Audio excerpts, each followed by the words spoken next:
வணக்க நண்பர்களே. 10 மாதம் ஒரு குழந்தைய நீங்கள் கஷ்டப்பட்டு பெற்றெடுக்கிறீங்க, ஆசையாக பெற்றெடுக்கிறீங்க. ஆனால் அந்த குழந்தைக்கு நீங்கள் தாய்ப்பால் கொடுக்காதீங்க, புட்டிப்பால் கொடுங்கன்னு சொல்லி யாராவது உங்கள்கிட்ட சொன்னால் உங்களுக்கு எவ்வளோ கோபம் வரும். அப்படித்தான் ஒரு பெண்ணுக்கு நடந்திருக்கு. அதாவது அந்த பெண் ஆசையாக ஒரு குழந்தைய பெற்றெடுக்கிறாங்க, ரொம்ப கஷ்டப்பட்டு பெற்றெடுக்கிறாங்க. அந்த குழந்தைய நல்லா வளர்க்கணும் அப்படின்னு சொல்லி, ஆரோக்கியம் வளர்க்கணும்னு சொல்லி ஆசைப்பட்றாங்க.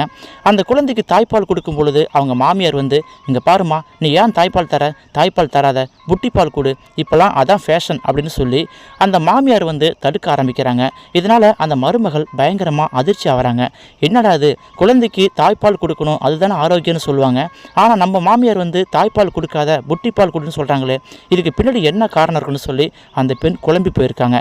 ஒரு கட்டத்தில் அந்த மாமியார் வந்து, நீ தாய்ப்பால் குடித்தினா உன்னுடைய புத்தியும் உன்னுடைய சுபாவமும் அந்த குழந்தைக்கு வந்துடும், அதனால் நீ தாய்ப்பால் கொடுக்காத அப்படின்னு சொல்லி தடுக்கிறத பார்த்து அந்த பெண் பயங்கர அதிர்ச்சி ஆகியிருக்காங்க.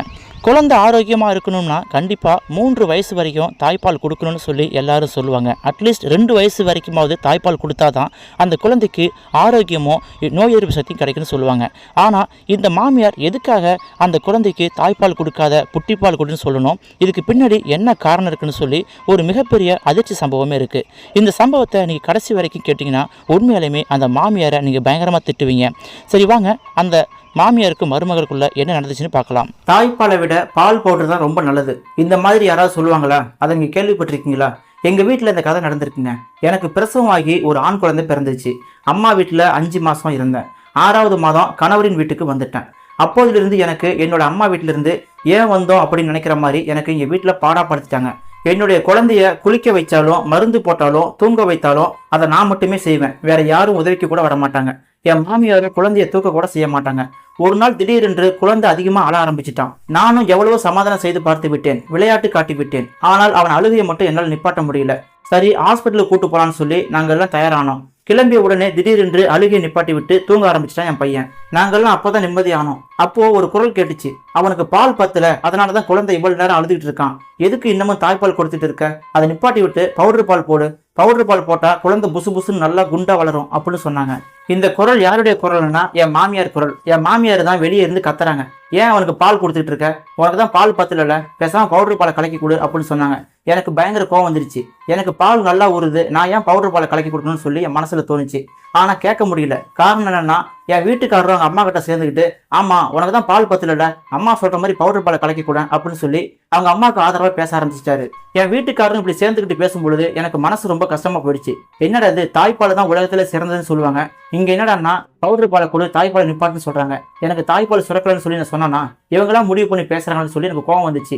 இருந்தாலும் எதிர்த்து பேசணும்னா கண்டிப்பா வீட்டுல சண்டை வருமானு நான் அமைதியா இருந்துட்டேன். அதன் பிறகு என்னுடைய குழந்தையை தூக்கிக்கிட்டு ஹாஸ்பிட்டலுக்கு தடுப்பூசி போட போனோம். என் கணவரும் கூட வந்திருந்தாரு, என் மாமியாரும் கூட வந்திருந்தாங்க.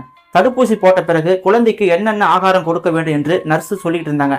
என் கணவரும் மாமியாரும் அப்பொழுது குழந்தைக்கு பால் போட்டு கொடுக்கலாமா அப்படின்னு கேட்டாங்க. அதுக்கு அந்த நர்ஸ் வந்து என்கிட்ட சொன்னாங்க, ஏமா உனக்கு பால் சரியா சுரக்கிறது இல்லையா அப்படின்னு கேட்டாங்க.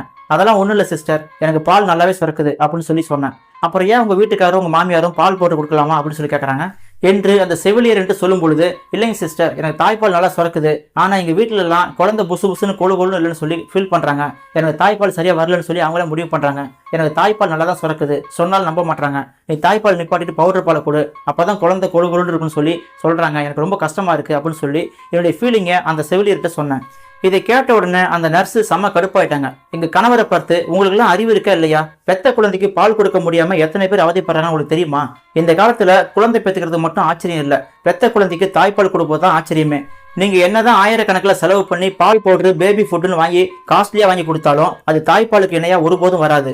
குழந்தை பாக்குறதுக்கு கொழுன்னு அழகா இருந்தா மட்டும்தான் அந்த குழந்தை ஆரோக்கியம்னு சொல்ல முடியாது. தாய்ப்பால் இருக்கிற சத்து எந்த பவுடர் பாலும் கிடைக்காது. அதனால நீங்க ஏன் தாய்ப்பாலை கொடுக்க சொல்றீங்க அப்படின்னு சொல்லி என் கணவரையும் மாமியாரும் அந்த சிஸ்டர் செம்ம வாங்கிட்டாங்க. அந்த சிஸ்டர் தாய்ப்பாலின் அருமை பத்தி அவங்களை எக்ஸ்பிளைன் பண்ணும்பொழுது என் மனசு ரொம்ப சந்தோஷமாயிருச்சு. அந்த சமயத்துல என் கண்ணுக்கு அந்த சிஸ்டர் தெய்வமா தெரிஞ்சாங்க. என் மாமியார் முகம் கருத்து போச்சு. அன்றிலிருந்து பால் பொடி பற்றி பேசவே மாட்டாங்க எங்க வீட்டுல. நானும் என் பையனுக்கு 3 வயசு வரையும் தாய்ப்பால் தான் கொடுத்தேன். எனவே புது தாய்மார்கள் அனைவரும் மனநிறைவோடு குழந்தைக்கு தாய்ப்பால் கொடுங்கள் என்று ஒரு சகோதரி அவர்கள் தன்னுடைய இணையதள பக்கத்துல இந்த செய்தியை போட்டிருக்காங்க. பொதுவா குழந்தைகளுக்கு இந்த உலகத்துல தாய்ப்பாலை மிஞ்சி சிறந்த உணவு ஒன்று இருக்குன்னா அது கிடையவே கிடையாது. தாய்ப்பால் தான் இந்த உலகத்துல சிறந்த உணவுன்னு சொல்லி நமக்கு தெரியும். இருந்தாலும் பவுடர் பால் குடிச்சு குழந்தைங்க கொழுன்னு அழகா வளருன்னு சொல்லி இளம் தாய்மார்கள் அனைவரும் டின் கணக்குல பவுடர் பால் வாங்கி தராங்க. அந்த உணவுல பாத்தீங்கன்னா அந்த பவுடர் பால்ல பாத்தீங்கன்னா வெறும் கார்போஹைட்ரேட் மட்டும் தான் அதிகமா இருக்கும், கொழுப்பு சத்து மிக மிக குறைவா இருக்கும். அது இல்லாம அதுல கொஞ்சம் நெஞ்சம் கொழுப்பு சத்து கிடைச்சாலும் அது இயற்கையான தாய்ப்பாலுக்கு நிகரான கொழுப்பு சத்துக்கு ஈடாகாது. அதனால இளம் தாய்மார்கள் அனைவரும் மறக்காம தயங்காம தன்னுடைய குழந்தைக்கு தாய்ப்பால் கொடுங்க.